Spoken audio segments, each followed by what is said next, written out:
Hey everyone! No gym? No problem.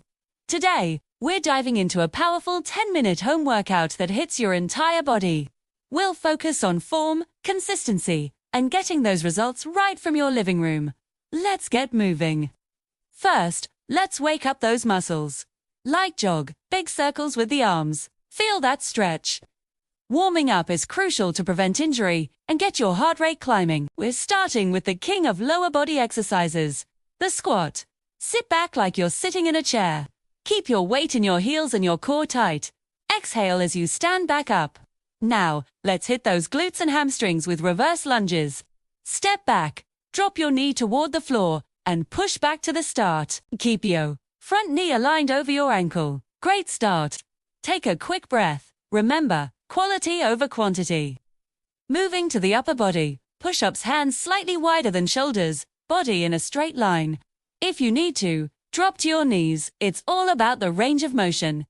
Grab a chair for some dips. Lower your hips toward the floor by bending your elbows, then power back up. Feel that burn in the back of your arms. Time to fire up the core. Plank position, elbows under shoulders, back flat, glutes squeezed. Don't let your hips sag or hike up. Breathe through it. Let's boost that heart rate. Mountain climbers. Drive those knees toward your chest while maintaining a strong plank position. Keep it steady. Last big push.